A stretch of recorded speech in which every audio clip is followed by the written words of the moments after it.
नहीं तो मैं अपनी जवानी में बड़ा खूबसूरत था, लेकिन रिश्तों से तब भी इनकार हो जाता था। और खूबसूरत होने के बावजूद भी कभी कोई लड़की अच्छे से नहीं था, वो तो दुख आ जाता ही। अच्छा जी, तो बहरहाल ये है कि ये बड़े मामलात होते हैं, हमारी गलत फहमियां होती हैं, हमें खाम खा अपने आप को पता नहीं क्या 30 मार खान समझ रहे होते हैं। हाँ जी, लग पता जाता बच्चों जब दुनिया में। अच्छा जी, कहाँ से शुरू करना था आज? टाइप्स ऑफ इकोनॉमिक्स पढ़ रहे थे हम। अच्छा बच्चों, सबसे पहली बात जो हमें समझ आई थी वो ये थी कि इकोनॉमिक्स एक आर्ट, जिस तरह पिक्चर बनाना, गाड़ी चलाना एक आर्ट है, इस तरह मुइशत चलाना भी एक आर्ट है, इट्स एन आर्ट। फिर हमने सोचा कि साइंस क्या है, तो हमने कहा साइंस वो है जो कॉज एंड इफेक्ट में रिलेशनशिप देखती है। क्या देखती है? कॉज एंड इफेक्ट में रिलेशनशिप देखती है। तो हमने देखा कि इकोनॉमिक्स जो है वो भी तो कॉज एंड इफेक्ट में रिलेशनशिप देख रही है। क्या हाल है बच्चों? कि जी प्राइस कम होती है, डिमांड बढ़ जाती है, तो कॉज एंड इफेक्ट है। फिर सवाल ये पैदा होता है, ये पॉजिटिव साइंस है या नॉर्मेटिव साइंस है? तो हमने देखा पॉजिटिव साइंस क्या होती है जी। ये देखो बच्चों, ये मेरी क्या हो रहा है इसको? ये देखिए। अच्छा आप देखिए, चंद साल पहले की मेरी तस्वीर देखेंगे, मैं आपको बड़ी करके दिखाता हूँ। इंसान का क्या है बच्चों, ये सब हुसन, ये सब फानी है जिंदगी में। चंद साल में देखिए मैं क्या से क्या हो गया। ये देखिए, आप देखें, अगर मैं चंद साल पहले भी ये तस्वीर किसी अच्छी प्रोफेसर जो थी 2-2.5 लाख तनख्वाह हो उसको भेज देता कि इस लड़के के लिए रिश्ता चाहिए, आप सोचें, जरा सोचें, मिलता कि नहीं मिलता? आय हाय हाय, मैं कहता हूँ कमाल था। Oh my God. अच्छा बच्चे, चल बच्चे अब तू इधर ही बैठ जा, तेरी यही किस्मत है। ये ले। बाल देखे कितने थे? बाल देखे, आप बाल ढूंढने पड़ते हैं यार, कंघी फेंडी किधर गए? अच्छा बच्चों, फिर भी अल्लाह का शुक्र है यार, बगैर पैसों के लगाए हुए। यहाँ लोगों ने 6-6, 8-8, 10-10 लाख रुपया लगाया, फिर जाके बाल आए। अच्छा बच्चों, मीर है ना, लगा सकते हैं, उनका क्या है। उनको तो ना मिले अगले घोड़े के लगा देते हैं। घोड़े में कौन सा इंतराज है? मसला तो हमारा गरीब हो। अच्छा बच्चों, बात क्या है कि फिर हम कहते हैं ये पॉजिटिव साइंस है यहाँ। तो पॉजिटिव साइंस क्या है? जो रिसर्च करती है पिछले कवानीन पे और नए असूल और कवानीन बनाती है। तो इकोनॉमिक्स भी यही करती है, अपने पिछले थॉट्स को टेस्ट करती रहती है और नए थॉट्स को वर्क करती रहती है। ऐसे ही बच्चों, लेकिन साथ ही आ गया क्या, ये नॉर्मेटिव साइंस भी है? तो कहते हैं हाँ, नॉर्मेटिव साइंस भी है जो तबसरा करती है कि असूल और साइंस क्या कर रहे हैं और एक्चुअली एथिकली और जो है मतलब के अखलाकी तौर पे होना क्या चाहिए। तो लिहाजा ये पॉजिटिव साइंस भी है, नॉर्मेटिव साइंस भी है। तो इसलिए अगर कोई बच्चा पूछे कि ये आर्ट है, तो मैं कहूंगा यस इट इज आर्ट। आप कहेंगे साइंस है, मैं कहूंगा यस इट इज साइंस। आप कहेंगे ये पॉजिटिव साइंस है, हम कहेंगे यस। नॉर्मेटिव साइंस है, yes. All of the over is yes, हर तरफ यस है। आर्ट भी है, साइंस भी है, नॉर्मेटिव साइंस भी है, पॉजिटिव साइंस भी है, राइट जी। अब कहानी शुरू हो गई थी माइक्रो एंड मैक्रो इकोनॉमिक्स की। तो हमने कहा माइक्रो का मतलब है छोटा, individual behaviour, one consumer, one buyer, one seller, one industry. जबकि macroeconomics is a study of economy as a whole. सारे कंपैरिजन को अगर इस टेबल से समझ लिया जाए तो आधा काम मुकम्मल हो जाए। Micro small, macro large. Micro one market, macro economy as a whole. Macro का कंसर्न है गवर्नमेंट की पॉलिसी, गवर्नमेंट कितने नोट छापेगी, सर्कुलेशन में डालेगी। गवर्नमेंट आने वाले बजट में डेवलपमेंट बजट कितना रखेगी, कितनी सड़कें बनाएगी, कितने डैम बनाएगी, ये किधर आएगा? मैक्रो में। पैकेजेस क्या चीज बनाता है, उसकी डिमांड कितनी, उसकी सप्लाई कितनी, ये किधर आएगी? ये माइक्रो में। ठीक है, इसलिए टिपिकली प्राइस डिटर्मिनेशन यानी कीमत का तयन, कीमत में तब्दीलियां और किसी फर्म की कॉस्ट, उसके प्रोडक्शन के इश्यूज, किसी फर्म के, किसी इंडस्ट्री के किधर आएंगे? माइक्रो। लेकिन ओवरऑल मुईशत में इन्फ्लेशन हो जाना, अनएम्प्लॉयमेंट हो जाना, इकोनॉमिक पॉलिसीज जिनका अभी मैंने जिक्र किया, कितने नोट छपेंगे, कौन से डैम बनेंगे, कौन सी सड़कें बनेंगी, और नेशनल इनकम तो है ही, नाम ही नेशनल साथ लगा हुआ। क्या हाल है, जिसे लोग अक्सर जीडीपी भी कह देते हैं, जीडीपी। ये सब किसके इश्यूज हैं? मैक्रो। अब चलते हैं बच्चों, माइक्रो इंडिविजुअल है, हाउस होल्ड है, फर्म है। मैक्रो नेशनल इनकम है, गवर्नमेंट है, नेशन वाइड है। अच्छा बच्चों, अब बात आ गई कि माइक्रो का वर्ड ग्रीक वर्ड है जिसका मतलब ही छोटा, स्मॉल है। तो ये ब्रांच है इकोनॉमी की, जो इकोनॉमिक्स की, जो कि इनफरादी रवैयों का मुतालिया करती है। लिहाजा माइक्रो में जो टॉपिक जेर बहस आते हैं कि micro economics is the study of particular firm. Particular का मतलब एक ही होता है ना जी, और particular household, individual prices, wage, income, individual industries and particular commodity, गंदम, चावल, ऐसी कोई चीज। इसका मतलब है हम इसको सारी बात को छोड़ दें, प्रोफेसर के ई बोल्डिंग की बात छोड़ दें, आप आए सीधी बात करें, आसान बात करें, सिंपल बात करें। डिमांड एंड सप्लाई किसमें पढ़ेंगे? अच्छा, कंज्यूमर थ्योरी, जो कि एक कंज्यूमर है वो कैसे सोचता है, चीज को कैसे खरीदता है, उसके जहन में क्या होता है जब वो चीज खरीदता है, वो किस तरह सोचता है कि मैं मैंगो ज्यादा लूंगा, एप्पल कम लूंगा, या एप्पल ज्यादा लूंगा, मैंगो कम लूंगा, कैसे सोचता है, इसको क्या कहेंगे? Consumer theory. कोई फर्म जब प्रोडक्शन करती है वो क्या सोचती है, क्यों एडवर्टाइजिंग करती है, एडवर्टाइजिंग से क्या फायदा होता है उसको, ठीक है ना, और कास्ट ऑफ प्रोडक्शन, ये सारे मामला किसके हैं? जाहिर है कास्ट ऑफ प्रोडक्शन एक फर्म का मसला है ना, क्योंकि हर फर्म का कास्ट ऑफ प्रोडक्शन दूसरे से अलग होता है, क्योंकि हर एक की टेक्नोलॉजी दूसरे से मुख्तलिफ है। तो माइक्रो इकोनॉमिक्स कमोडिटी प्राइसिंग पे बात करती है। कमोडिटी प्राइसिंग क्या है कि different goods and services produce हो रही हैं। माइक्रो इकोनॉमिक्स देखती है कि इस चीज की प्राइस कितनी रखनी चाहिए, हाउस होल्ड इसे कैसे बर्दाश्त करेगा, प्रोड्यूसर एंड फर्म पे इसका क्या इम्पैक्ट आएगा। तो इसलिए ये जो कमोडिटी की कीमत है, एक कमोडिटी की, इसको किस में डालेंगे आप? इसको आपको डेफिनेटली किस में डालना पड़ेगा? माइक्रो इकोनॉमिक्स में डालना पड़ेगा। ठीक होगा बच्चों? अच्छा जी, लेकिन जब आप बात करेंगे आगे सेकंड टॉपिक की, फैक्टर प्राइसिंग। फैक्टर कौन होते हैं बच्चों? हाँ, और इनके मुआवजे क्या होते हैं? लैंड का रेंट, लेबर का वेजेस, इनका तयन, प्रॉफिट, इनका तयन भी माइक्रो में होगा। इसका मतलब है demand and supply, commodity pricing भी किस में आएगी? माइक्रो में आएगी। अच्छा, फैक्टर प्राइसिंग भी। अच्छा, वेलफेयर थ्योरी, वेलफेयर थ्योरी होती है मैक्सिमाइजेशन ऑफ सोशल वेलफेयर, ये भी इन फर्द के हवाले से होती है, हर फर्द के लिए अलहदा वेलफेयर है। इस बंदे का वेलफेयर हो सकता है उसका नुकसान हो, उसका नुकसान इसका वेलफेयर हो। क्या हाल है, लिहाजा ये माइक्रो लेवल पे देखना पड़ेगा। जैसे मैं एक मिसाल देता हूँ, हमारी सोसाइटी में एक बंदा 6 महीने से रोजाना ग्रुप में पोस्ट लगाता था, मैं बड़े दुख में हूँ, मैं बड़ा परेशान हूँ। तो बच्चे क्या मसला है, कहते जी पड़ोसी ने अपने एक कनाल के घर के ऊपर शेड लगा के बकरियां पाली। तो बकरियां रात को शोर मचाती हैं, बै बै करती रहती हैं, बकरे शोर मचाते हैं, तो जनाब मेरी नींद डिस्टर्ब होती है, मेरे घर में स्मेल आती है, तूड़ी उड़ के आ जाती है, वगैरह वगैरह। तो अब देखा जाए तो हाँ, तो सोसाइटी ने उसको लेटर लिख दिया। 6 महीने बहस चलती रही, सोसाइटी ने इन दी एंड कहा कि हम आपका बिजली का कनेक्शन काट देंगे अगर आप नहीं ये बकरियां ना हटाएंगे। इन दी एंड उसने हटा लिया। अब जो उसका नुकसान है, इसका वेलफेयर है। और अगर उसके वेलफेयर का ख्याल रखते कि चल यार पाल ले बकरियां, तो इसका नुकसान होता है। तो माइक्रो में ऐसे ही सोचना पड़ता है, इसका फायदा उसका नुकसान, उसका नुकसान इसका फायदा। अब बताइए, जो हमने कलमा चौक का फ्लाईओवर बनाया है, ये माइक्रो में आता है मैक्रो में आता है? ये माइक्रो में आएगा। क्यों? क्योंकि एक फ्लाईओवर है ना, पूरे मुल्क का रोड नेटवर्क तो नहीं है, इंफ्रास्ट्रक्चर थोड़ी है, एक पुल है। इस पुल के अंदर कुछ लोगों का फायदा होगा, कुछ का नुकसान होगा। बताओ फायदा किनका, नुकसान किनका? जो रोड क्रॉस करते हैं फायदा होगा उनको। हाँ, और नुकसान किसका होगा?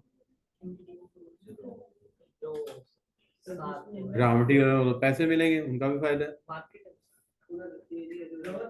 हाँ जी जी, बच्चा कुछ सही बोल रहा था फिर चुप कर गया है। हाँ, इर्द गिर्द के लोग, देखिए ना, आपका घर हो, ठीक है, और फर्ज करें इसका घर है, इसकी 7 बहनें, और वो सेन में बैठ के सब्जी काटती हैं, ऊपर से फ्लाईओवर जा रहा है, क्या हाल है, मोटरसाइकिल आपा भिंडी पका रही हो, प्राइवेसी तो ना रही, क्या हाल है, ऐसा होगा कि नहीं होगा? क्यों भाई? तो जैसे हम ना रोजों में जंग में ऑडिट करने जाते थे, उनके इंटरनल ऑडिट में काम करते थे, तो वहाँ ऑडिट करना होता था, इश्तहार का साइज मेजर करके उसका बिल चेक करना होता था। वाजपती होता था ना कि वाकियत वाले क्या करते थे, इश्तहार छाप के बिल थोड़ा बहुत पे कर दिया। वो मीर शकील रहमान ने कहा नहीं नहीं, तुम ऐसा करो, ऑडिट वालों को बुलाओ, उन्हें अपॉइंट कर लो, उन्हें कोई मेजर हुआ करे, उन्हें इंटरनल ऑडिटर रख लिया हमने। तो मेरी जो इंचार्ज थी ना, वो बड़ी शरारती थी, लड़कियां बहुत थी वो, लड़के थोड़े रखते थे। तो हम 3 या लड़के होंगे, और तकरीबन 8-10 लड़की। और जनाब उन्होंने सैर पे ले जाना साथ, मरी इधर उधर सैरें करा रही हैं। यार ये इतनी सैरें क्यों करा रही हैं हमें? लीची खिला रहे हैं, महंगे महंगे फल हैं जी। तो वो कहानी क्या होती थी एक्चुअली? कहानी ये होती थी कि वो रोजनामा जंग का सामने लगा देते थे बैनर, बस रोकते कोई नहीं था। वो लड़कियां साथ शादी बाड़ा मार्केट से 2-4 ट्रेडर से बात कर लेती थी, उधर से माल रख के ले आती थी। हमें पता ही कोई नहीं, बस में माल है, हम लीचियां खा रहे हैं। ऐसे अच्छा, एंड पे उन्होंने कहना कि जो खरीदना खरीद लो, टीवी खरीद लो, हम पैसे दे देंगे। भाई इन्हें क्या जरूरत है भाई? तो इस तरह तो वहां पे अगर आप सोचें कि हम ऑडिट करने गए हैं, अब एक बंदे का क्या है फायदा है, बाकी सबका क्या है नुकसान है। तो ये जो होते हैं ना फायदे नुकसान, ये चीजें, ये सारी किस में आएंगी? माइक्रो में आएंगी, सही जी। तो इसलिए ये वेलफेयर का इशू है ना, कि इसका वेलफेयर उसका नुकसान है। तो इसका एक कानून भी उन्होंने बना दिया ना, जिससे जिसकी वजह से पुल बन जाते हैं। इसमें जब दो बंदे मुकाबले पे आ जाते हैं ना, तो इसमें होता है maximum benefit for maximum number of people. कौन सा फैसला करेंगे? Maximum benefit for maximum number of people, यानी एक तरफ ज्यादा लोगों का फायदा और एक तरफ चंद लोगों का नुकसान है, तो आप क्या करोगे? देखिए ना, फ्लाईओवर बनने से 8 बिल्डिंग इधर की, 8 उधर की, 8 इधर की, टोटल बंदे गिनेंगे तो 16 चौका 64 होंगे। 64 लोगों का नुकसान हो जाएगा। इन्होंने अकाउंटेंट बन जाना है।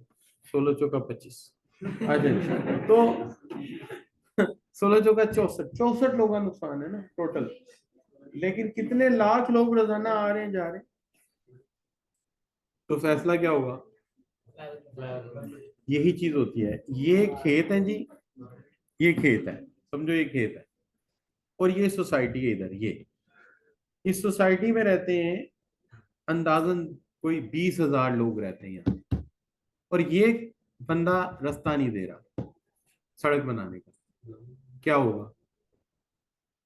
कानून ये है, एलडीए इसको कहेगा रास्ता दो, ये कहेगा नहीं देना। तो कानून ये है, एलडीए जगह के रेट का तयन करेगा, खुद ही इसके नाम का अकाउंट खुलवाएगा, अकाउंट खुला के उसमें पैसे रख के जगह पे कब्जा कर लेगा अथॉरिटी। क्यों? एक बंदे का नुकसान है, इसमें नवाज शरीफ कहां से आ गया है? इसमें एक बंदे का नुकसान है और फायदा 20,000 का। सर वो 20,000। चाइना में मतलब हाउस है, वो रोड ही उसको बिल्कुल साइड पे मतलब टर्न कर दी है वो, मतलब वहां पर ऐसा नहीं है कि ऐसा लीगल लॉ के। कहाँ? चाइना में और जापान में अक्सर चाइना बहुत स्ट्रिक्ट है यार इस मामले पे, कुछ मुल्कों में है। वो घर बनाया होता है रोड के वो दरमियान कहते हैं में। नहीं नहीं, आप उसकी रिहाइश नहीं छीन सकते। हटते ही नहीं वो। हटती नहीं, वो नहीं मानते, वो कहते हैं खैर है। हमारे यहाँ ऐसा नहीं है। हमारे यहाँ तो आपने ये देखी है जो सड़क बनी है यूसीपी के सामने वाली, ये यूसीपी के सामने यूनिवर्सिटी ऑफ सेंट्रल पंजाब से निकलती है ये सड़क, ठीक है। आगे जाके अमरेला चौक है, ठीक है। इसके पीछे कब्रिस्तान था, ठीक ठाक बड़ा कब्रिस्तान था, जिसमें तकरीबन 1,000 से ज्यादा कब्रें थी। ठीक है जी, तो क्या किया उन्होंने? सड़क बना दी, इंसान के ऊपर ही। कब्रिस्तान के ऊपर बना दी। और आपके उधर सड़क बनानी बड़ी प्रॉब्लम है, आपके तो हर आधे पौने किलोमीटर बाद एक कब दो कपड़े बना देते हैं केपीके में। जीटी रोड के साथ साथ कपड़े बनाएंगे। अब बंदा पूछे यार सारियां इकट्ठियां कर लो एक जगह, कल को रोड की एक्सटेंशन होगी, क्या होगी, किधर से ढूंढोगे अपने दादा की कब्र? फिर चौथी लेन तक लोगे फातिहा पढ़ोगे। भाई सीधी गल है, तुम सारे इकट्ठे क्यों नहीं कर लेंगे? एनीवे अब हुआ क्या कि वो जी वो कब्रें आ गई, उन्होंने देखा कि लवाहकीन किसके आते हैं, गोरखन से पूछ लिया। उन्होंने कहा जी ये 8-10 कब्रों के लवाहकीन लाजमी आते हैं। अव्वल तो वो आ ही गए, जैसे ही उन्हें पता लगा सड़क आ रही सब इकट्ठे हो गए। मैं कहा अच्छा भी तेरे दादे दी केरी कहंदा जी है, तेरी नाने दी केरी है, हाँ जी ठीक है, चुप के जी इधर तू जा सी आपे रात को कर। उन्होंने खुदाई करके वो डेड बॉडी इधर शिफ्ट कर दी, शिफ्ट करके उसको वो उन्होंने क्रेन का था जी, वो करके मिट्टी थोड़ी इधर डाल के कहा दादा इधर आ जा छुट्टी। उसके बाद उन्होंने जनाब वहां बना दी। अच्छा वो 3-4 कब्रें वहां कोई मेरा ख्याल है अंदाजन 20 को निकाली और 1000 कब्रें पद्दर कर दी, सड़क चली गई। अच्छा वो जो 20 कब्रें थी उसमें क्या हुआ, माली घास ने घास लगा दी, घास लगा के पानी दे दिया, तो पानी देते रहो तो टीला क्या होता है आहिस्ता आहिस्ता वो मेल्ट हो जाता है, घास उसके ऊपर चढ़ जाती है, वो ऐसा वो ऐसा ऐसा दादा गायब हो गया कुछ। अब उसे फातिहा पढ़नी हुई दादा ही खबर हो, कहते यार बेड से खलो के पढ़ लिया विच ही। सीधी बात है, फिर यही होना है और क्या होना। अल्लाह माफ करे ऐसे यार, मजाक उड़ा रहे हैं आप लोग, ऐसी बात में हंसते हैं, मतलब आप लोग हंस रहे हो, शर्म करो। अच्छा बच्चों अब greatest good for greatest number, इतने लोगों का फायदा था और क्या यार ये तो सो ही रहे हैं, तो कोई नहीं, सो जाए, नीचे सोते रहेंगे आराम से, ऊपर से अगर ट्रक निकल भी गया तो फरिश्तों को क्या मसला है, कोई मसला नहीं। अच्छा बच्चों, अच्छा की इकोनॉमिक क्वेश्चन जो थे, what to produce, how to produce और ह्यूम टू प्रोड्यूस, ये क्वेश्चन भी यहाँ पे ज्यादा पावरफुल है माइक्रो में। हालांकि इकोनॉमिक सिस्टम मैक्रो का मसला है, लेकिन ये क्वेश्चन माइक्रो में ज्यादा इंपॉर्टेंट है जब फर्म इसको डिस्कस करे, ये फर्म के एंगल से। अच्छा बच्चों, study of individual economic agents, ये भी माइक्रो में आएगी। इंडिविजुअल देख लीजिएगा, इंडिविजुअल का मतलब क्या है, जब कंज्यूमर और जब प्रोड्यूसर की बात एक की, और एलोकेशन ऑफ स्कार्स रिसोर्सेज, क्या हाल है, इसमें भी जितना केस डिस्कस होता है, कौन सा केस डिस्कस होता है, माइक्रो में डिस्कस होता है ना। क्या हाल है बच्चों, है कि नहीं? और प्राइस डिटर्मिनेशन, हाँ समझ आ रही बात की, राइट जी, कोई चीज मुश्किल तो नहीं है। चलो अगर बात समझ आ गई तो ठीक है, वो डिमांड सप्लाई वाला मसला है ना। तो कहता है लिमिटेशंस क्या है इसकी, अब देखो इसके ऊपर हमें इल्जाम लगा देगा। पहली लिमिटेशन ये है, कहता है जी कि इसका नैरो फोकस है, सिंगल इंडस्ट्री। जी बच्चे कौन कौन से बेटा, ऊपर वाले help in formulating economic policies, assistance of finance. हाँ देखिए रीडिंग जो होती है ना डिमांड एंड सप्लाई की, फाइनेंस मिनिस्टर को समझा देती है किस चीज पर टैक्स लगा किस पे ना लगा। वो हमेशा टैक्स किस पे लगाएगा, जिसकी डिमांड कम होगी कि ज्यादा होगी, क्यों, क्योंकि वो छोड़ी नहीं जा सकती।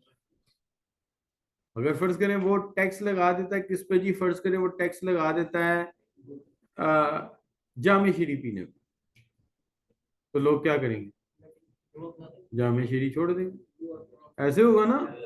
अच्छा तो वो टैक्स किस पे लगाएगा, पेट्रोल पे, पेट्रोल तो नहीं छोड़ सकोगे, हाँ जिसपे जो कोई छोड़ ना सके। तो ये चीज को गाइड करती है फाइनेंस मिनिस्टर को, किस पे टैक्स लगेगा किस पे नहीं लगेगा। दूसरा पॉइंट कौन सा है, helps in formulating economic policy. Economic policy, economic policy हमेशा माइक्रो लेवल पे ऑब्जर्व करके बनती है, माइक्रो लेवल पे ऑब्जर्व करके बनती है। जैसे टैक्स लगाना है तो टैक्स लगेगा तो नेशनल लेवल पे, लेकिन टैक्स जब भी लगेगा माइक्रो लेवल की स्टडी करनी पड़ेगी कि ये लोग अकाउंट्स कैसे मेंटेन करते हैं, अगर हमने इन पर टैक्स लगाया तो हम इनको कैचअप कैसे करेंगे, हमें कैसे पता लगेगा ना कितना कमाया।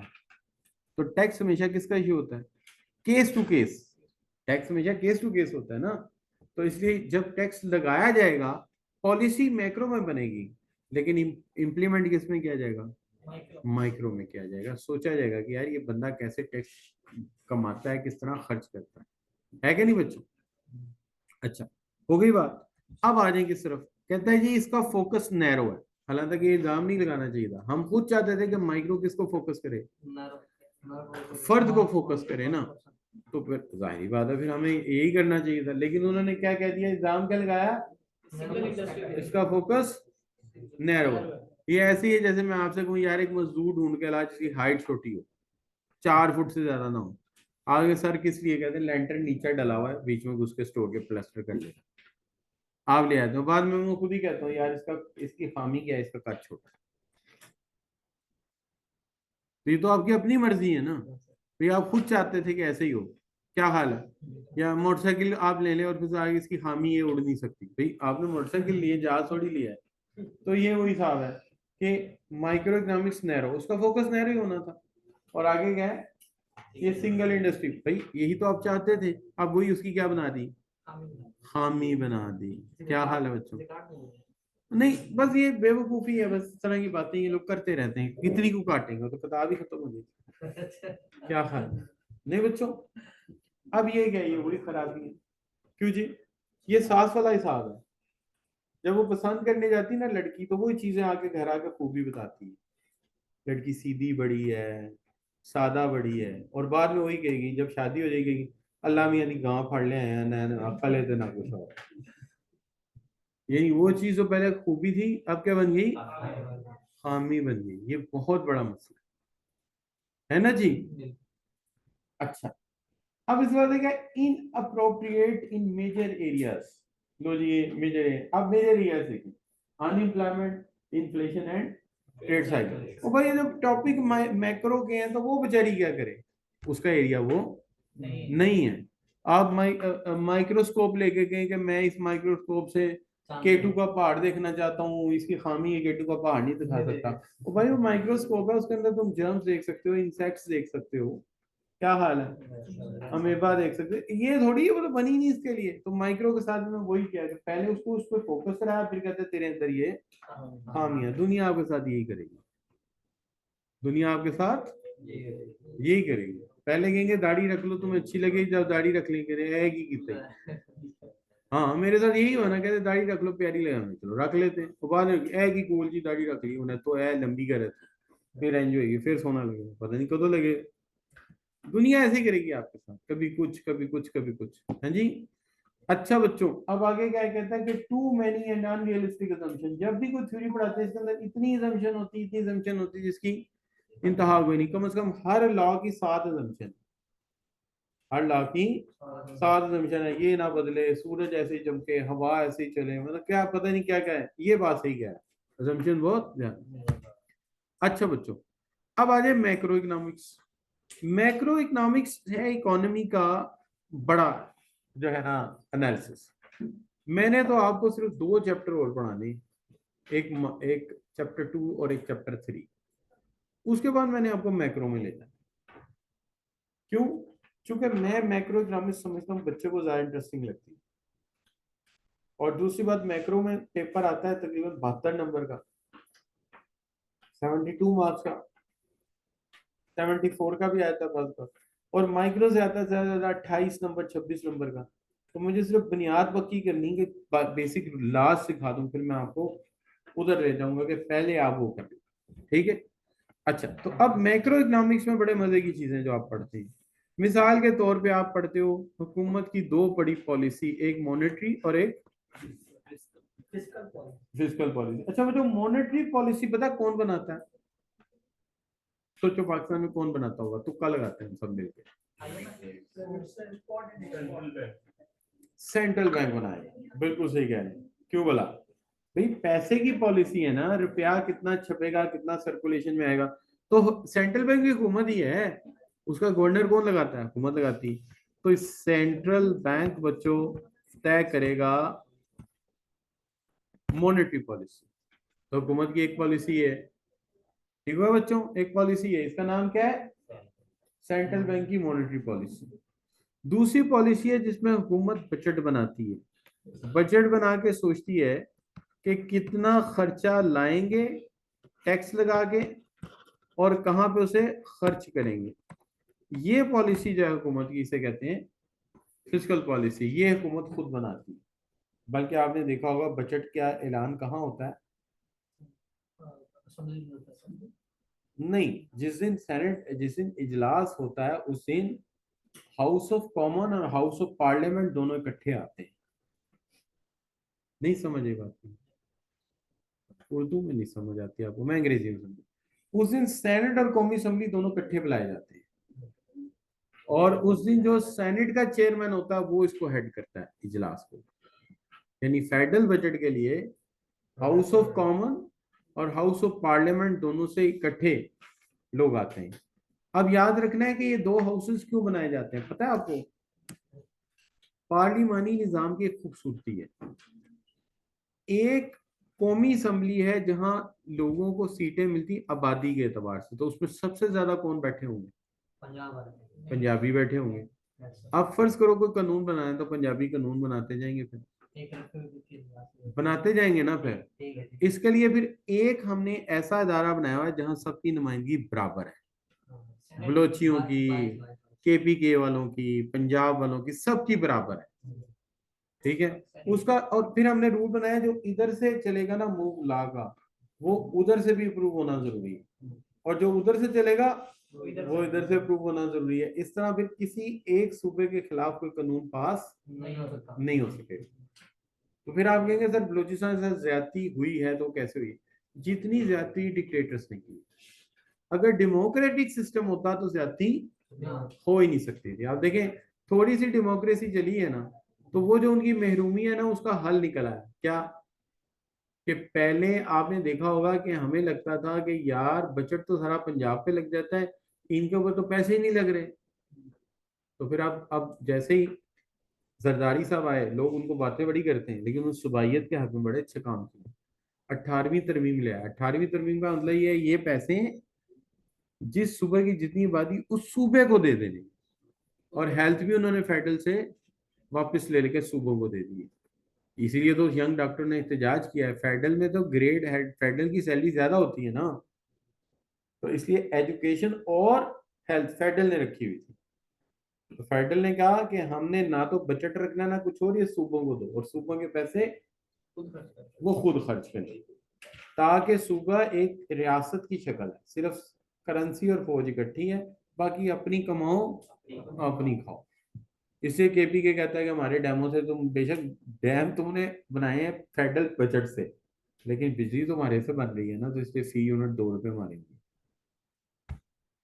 तो मेरा हाल ये भी अप्रूव होगा, मैं कहा ठीक है ये भी ले लो। तो अब इसका फायदा क्या हो गया? सूबों को जो महरूमी है वो कम हो गई। उन्होंने कहा जी कि गैस पंजाब में पैदा नहीं होती, खर्च ये कर रहे हैं। उन्होंने कहा अच्छा चलो गैस तुम बैठो। अब जो है सीएनजी हमें नहीं मिलती, सीएनजी सिंध में है, केपीके में है, हमारे पास नहीं है, क्योंकि उनके यहाँ निकलती है। उन्होंने कहा जी आपके यहाँ निकलती है, आप यूज कर लें, हमारे पास नहीं है। अब हमें जो गैस मिलती है वो कहाँ से आती है? वो कतर से आती है, उधर से पाइप में इंजेक्ट करते हैं तो वो इधर आ जाती है, तो वो वाली गैस हमें मिल रही है। समझ रहे बात? वो तो महंगी मिलेगी ना पाकिस्तान के रेट से, तो फिर खुद के सुबह से खरीद क्यों नहीं लेते हैं? असल में कतर से हमारे ताल्लुकात बहुत अच्छे हैं, पर्टिकुलरली ये नवाशी फैमिली के ताल्लुकात बहुत अच्छे हैं। इन्होंने स्टील मिल भी वहाँ लगाई थी ना। और इनके ताल्लुकात आज के नहीं, इनके तब के हैं जब कतर के पास तेल गैस वगैरह नहीं थी, पुराने दौर के। तो इन्होंने उस दौर में वहाँ स्टील मिल लगाई थी। तो वो कहते हैं आपके हमारे ऊपर एहसानात है। बल्कि इनका वो जो मेफेयर वाला हाउस है उन्होंने गिफ्ट किया हुआ, कागज ही कोई नहीं, उनका था। उन्होंने कहा जाओ जाके रह लो। इसी वजह से तो साकिब निसानी ने सजा दे दी थी ना, उन्होंने कहा जी कागज किधर है? नहीं ये फिर आप चोरी करके लेके गए। उन्होंने कहा नहीं हमने स्टील मिल उनको दे दी थी, उन्होंने हमें ये दे दी। फिर कतर वालों ने एक लेटर लिख के भेजा था कि ये हमने एक्सचेंज किया था।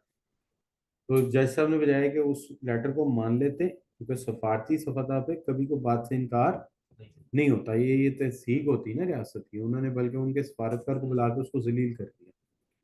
इससे कतर बहुत नाराज हुआ। फिर इमरान खान के दौर में उन्होंने मुंह ही नहीं लगाया, उन्होंने कहा तुम्हें तमीज नहीं है, हम बोलते ही नहीं।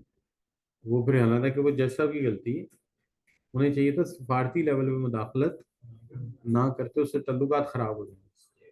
तो ये फिर इनके आपस में रिलेशनशिप थे। तो अब जब शहबाज शरीफ जो जाते हैं तो वो यूरोप का टेंडर में से भी गैस ले लेते हैं।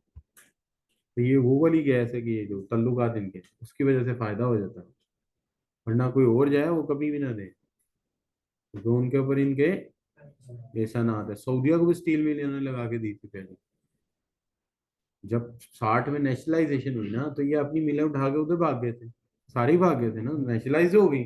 अब प्राइवेट मिल लग नहीं सकती, तो इन्हें एक सऊदीया में लगाई, एक कतर में लगाई, तो दोनों से इनके ताल्लुकात बढ़ गए। तो वो आज तक इनके रिलेशनशिप है। इसलिए जब भी कभी फौजी आते हैं, हुकूमत बनाते हैं, इनको जेल में डालते हैं, इनके पास कई रास्ते होते हैं।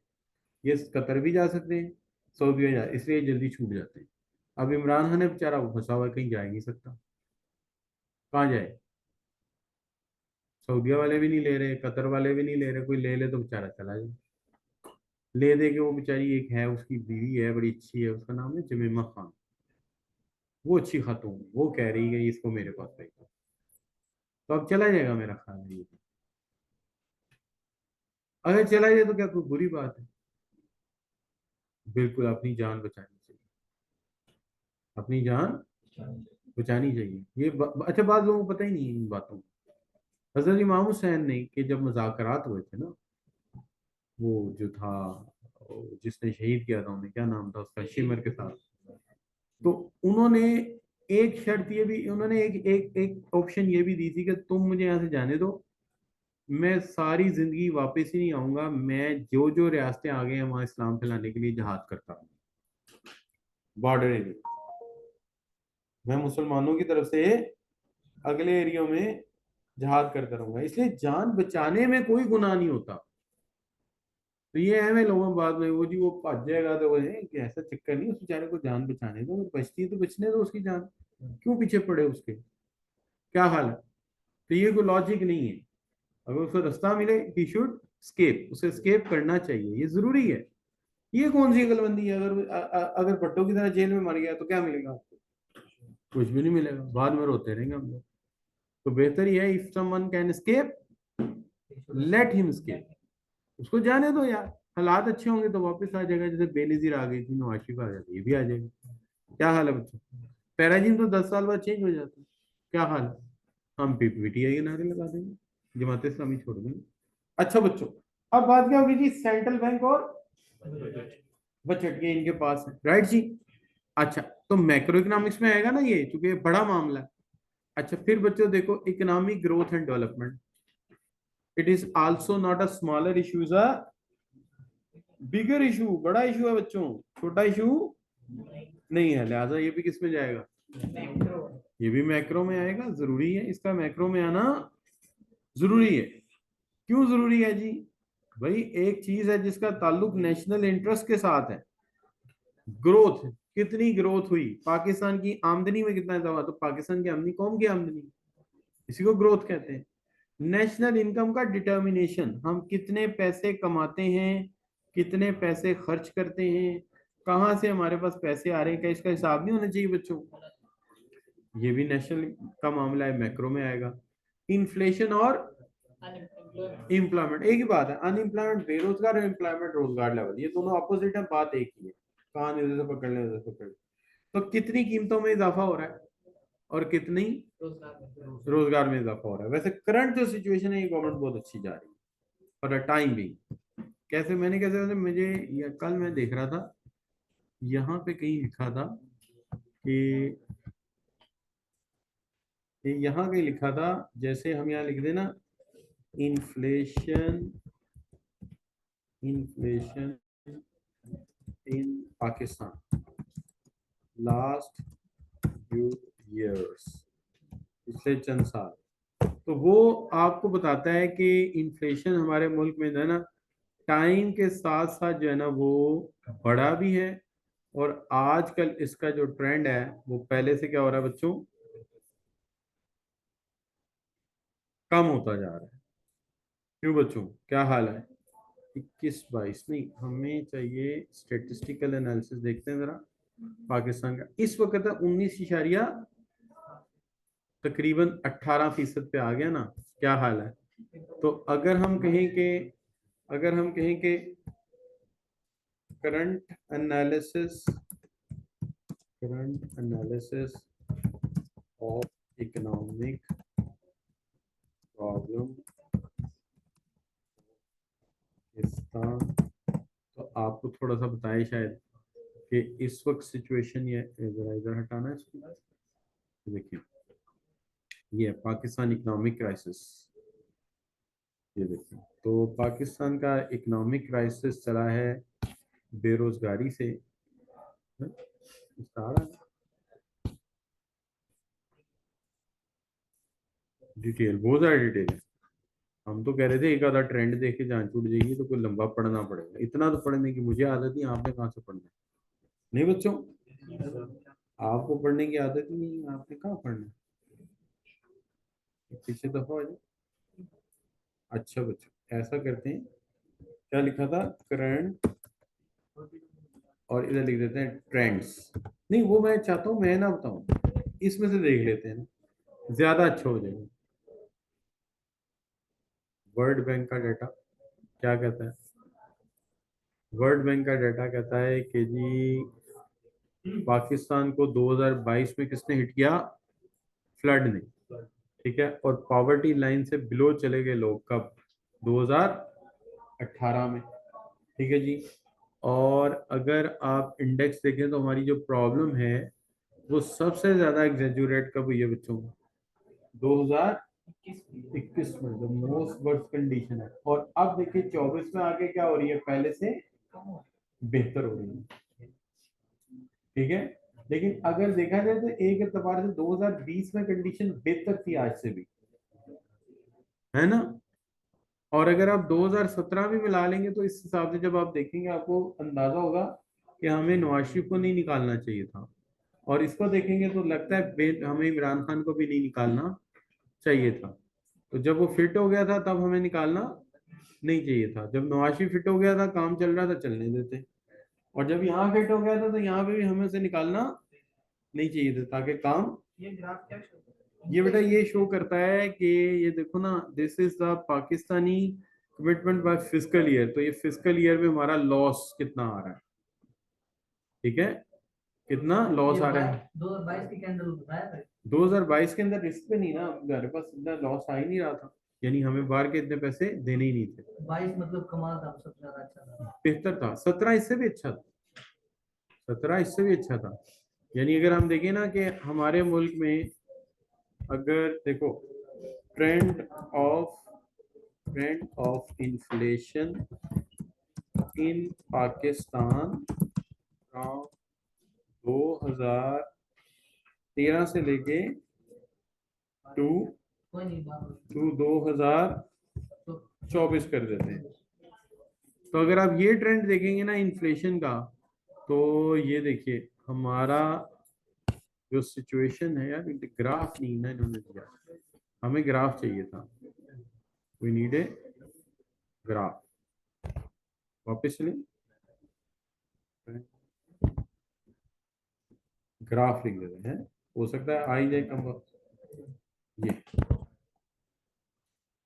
चार्ट कौन सा वाला ले लें? ये ठीक है, ये देखो, ये देखो, अब देखो कि बेस्ट था 2018, देखिए छेड़ना ही चाहिए था हमें, कितने पे था, लेकिन लेटर ऑन क्या होता है, बढ़ता जा रहा, तो हमें छेड़ना नहीं चाहिए था। और अगर आप इकोनॉमिक ग्रोथ की बात करें कि हम इन्फ्लेशन की बजाय यहाँ लिख दें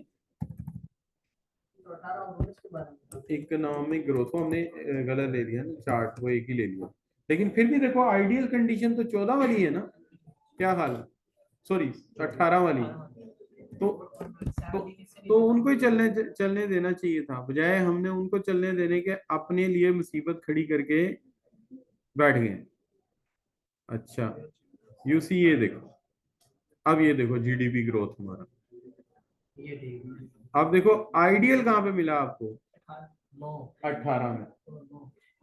ठीक है, 18 में। अब देखो जो 20 है उसके अंदर क्या आ गया, नेगेटिव में चला गया, इसलिए हमें यहाँ पे जो बंदा बैठा हुआ था उसी को बैठाए रखना चाहिए कि यार तू सही चला रहा है, या उसका जो इकोनॉमिस्ट था, इकोनॉमिस्ट उसका रख लेते, बंदा निकाल देता, इकोनॉमिस्ट वही रखते जो ये चला रहा था उस वक्त, ये चला रहा था वो, क्या नाम है उसका, इसहाक डार था वो, कि मुफ्ता इस्माइल था उसको, मुफ्ता इस्माइल था 17 में, इसहाक साहब तो भाग गए थे ना, मुफ्ता इस्माइल चला रहा था, उसी को चलाना चाहिए था।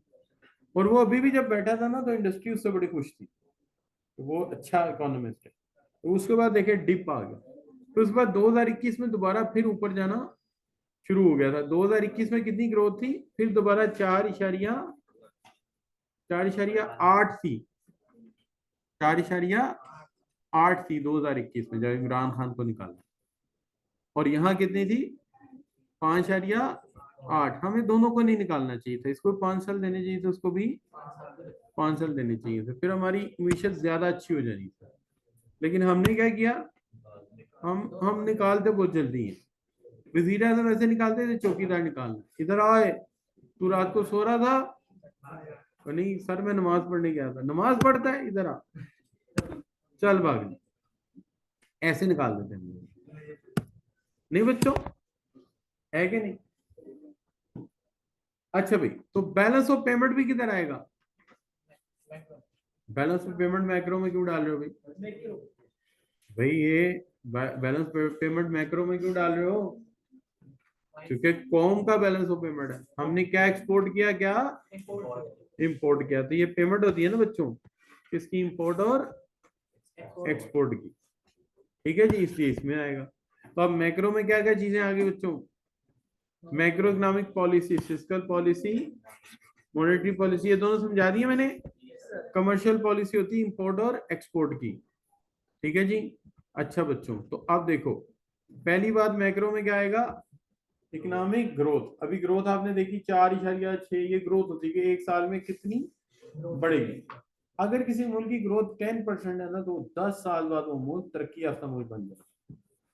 क्योंकि 10% का मतलब है 10 साल बाद इनके पास जितने एसेट है वो डबल हो जाए। राइट जी। फिर एक बार ये भी याद रखो ना, इस साल 10 का कितना बन गया, 110। अगले साल 110 का 10 बनेगा ना, परसेंट वाइज भी तो देखो ना। इसका मतलब है 8वें साल या 7वें साल जो ग्रोथ आ रही होगी वो डबल ग्रोथ के ऊपर की ग्रोथ होगी। यानी आज अगर हम 10 रुपए ले रहे हैं ना 100 पे, तो उस अगर हम 200 का जो 10% होगा वो 20 होगा। तो इसका मतलब है 10 साल बाद तरक्की याफ्ता हो जाएगा। और अगर 8% ग्रोथ को सस्टेन कर दे तो लोग बेरोजगारी को भूल जाए मेरे ख्याल, इतनी ज्यादा ग्रोथ। अच्छा बच्चों, नेशनल इनकम डिटर्मिनेशन भी इसमें आएगा, क्योंकि ये कॉम का मामला है नेशनल इनकम, और बैलेंस ऑफ पेमेंट भी कॉम का मामला है, इंपोर्ट एक्सपोर्ट, और इन्फ्लेशन और एम्प्लॉयमेंट, और जो पॉलिसीज है, मॉनेटरी पॉलिसी, फिस्कल पॉलिसी, वो भी इसी में आएंगी। अच्छा, इसमें से अगर कोई चीज आपको कम समझ आई तो क्या परेशान होना चाहिए? क्यों नहीं होना चाहिए? क्योंकि आगे चल के माइक्रो के पढ़ने 3 चैप्टर और मैक्रो के पढ़ने 10 चैप्टर। क्या हाल है?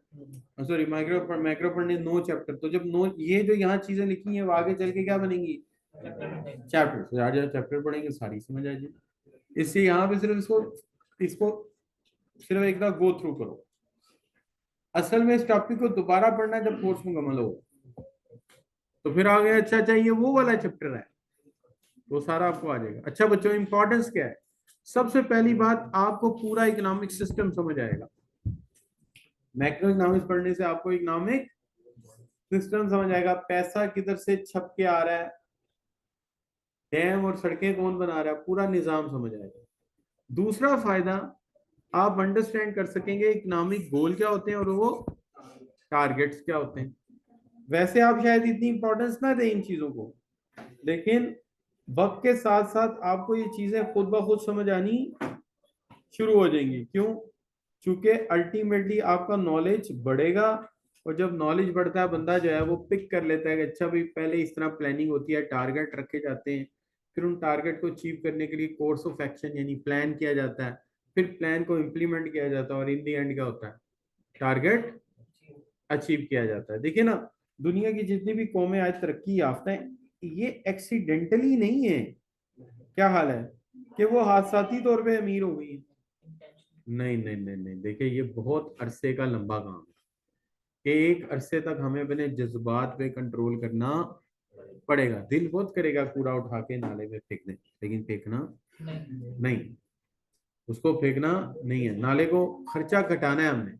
दिल बड़ा जाएगा पत्थर मार के सिग्नल तोड़ दे, लेकिन तोड़ना नहीं है। लंबे अरसे तक हमने सोचना है।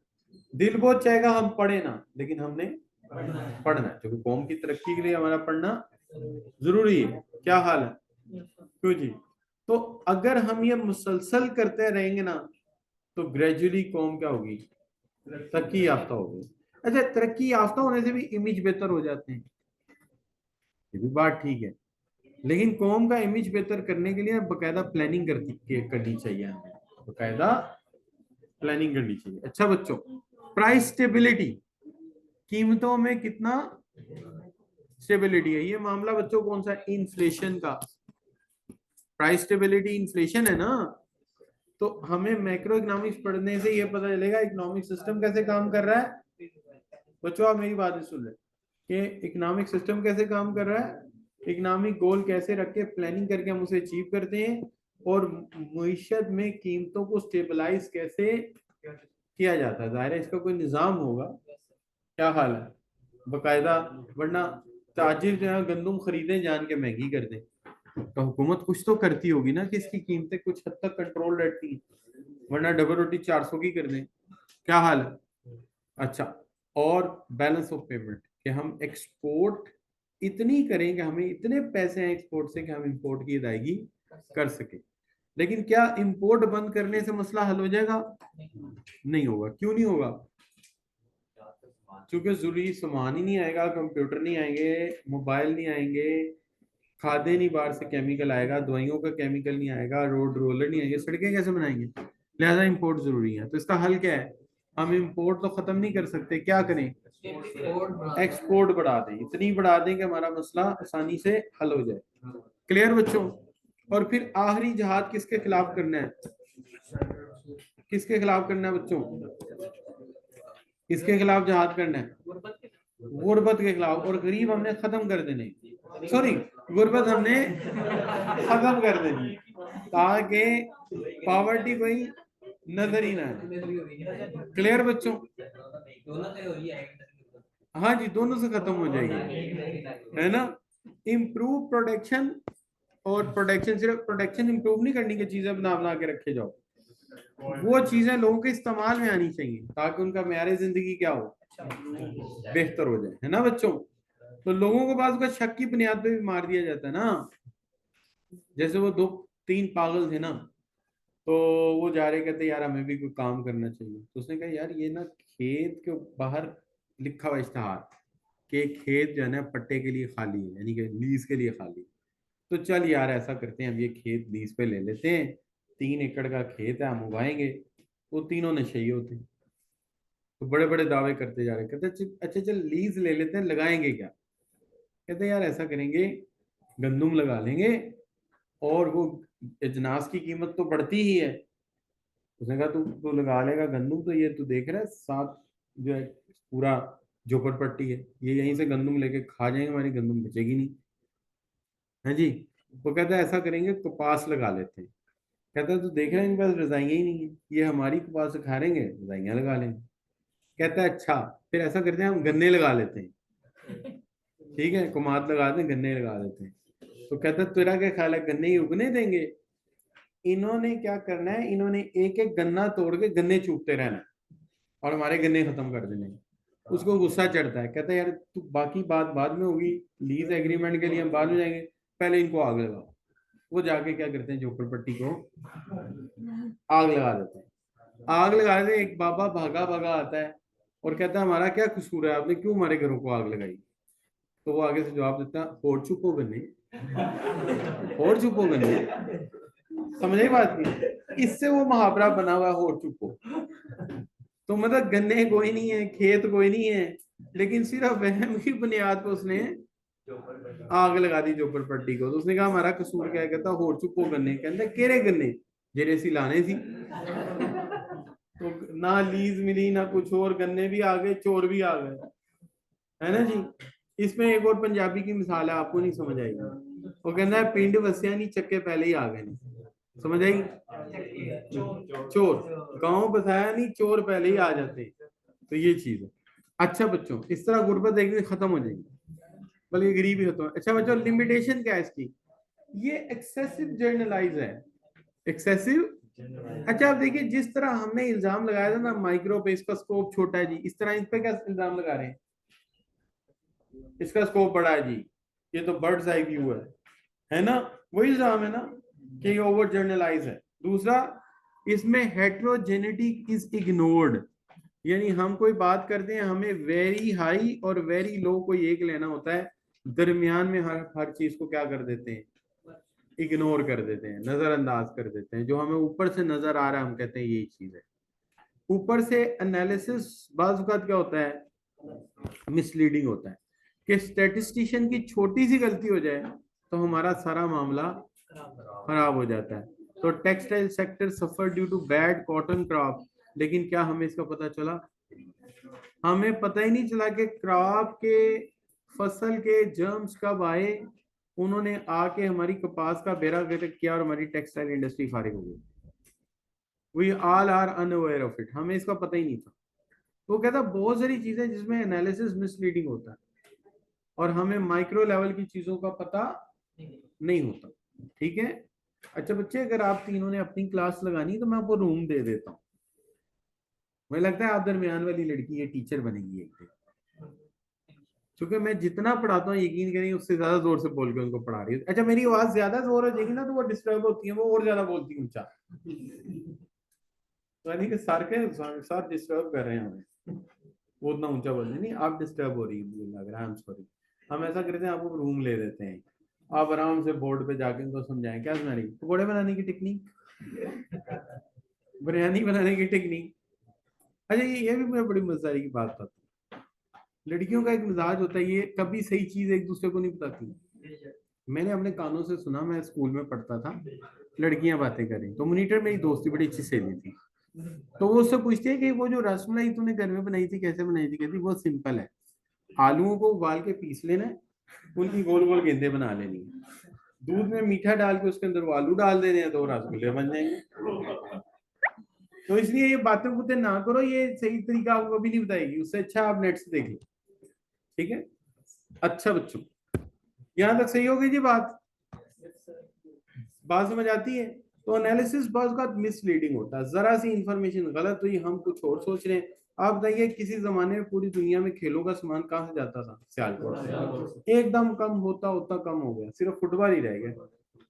तो ये क्या, ये मसला ये है कि हम एनालिसिस को गौर से देखते नहीं। तो एक चीज है, दूसरी बात हमेशा याद रखो कि जो चीजें होती है ना, इनको जब भी आप टॉप करें ना दुनिया में, कोई चीज विन कर लें, उसको सस्टेन करें। विन करना आसान है, सस्टेन करना मुश्किल है। उस पे अच्छा, कोई पैसा कहीं से कमाए तो R&D करके उसी पे लगाएं, उसी पे लगा दें ताकि वो चीज बेहतर हो जाए। अब कल मैं अपना YouTube देख रहा था तो उन्होंने कहा, उन्होंने मुझे भेजे $110 है। अब मैं क्या करूं उससे $110? खा जाए? नहीं, मैं उससे एक कैमरा ले लूंगा, थोड़े पैसे और डाल के एक कैमरा ले लूंगा, क्योंकि ताकि उसके पैसे उसी पे लगा देते हैं। क्या हाल है? हमेशा याद रखें, कभी भी आप फ्री लांसिंग करें ना तो पहली ही कमाइयां जो है 2 4 5 माह की उसी पे लगाएं, स्टूडियो पे, बाकी चीजों पे लगाएं। उसका फायदा क्या होगा, कभी ना कभी जाके वो चीज आपको ज्यादा पे बैक करना शुरू कर देगी, है ना बच्चों? चलो मशवरा दो यार। एक मसला ये है कि मेरी जो वीडियोस है ना, ये जो तालीम वाली वीडियो है, वो लोग इतनी ज्यादा नहीं देखते। आप फनी वीडियो बनाए सर? फनी वीडियो यस बनाए, सर, मैं कह रहा हूं वायरल चलेगी? स्टैंड अप कॉमेडी करें सर यहाँ पे। अच्छा, नहीं नहीं, कट करें शॉर्ट्स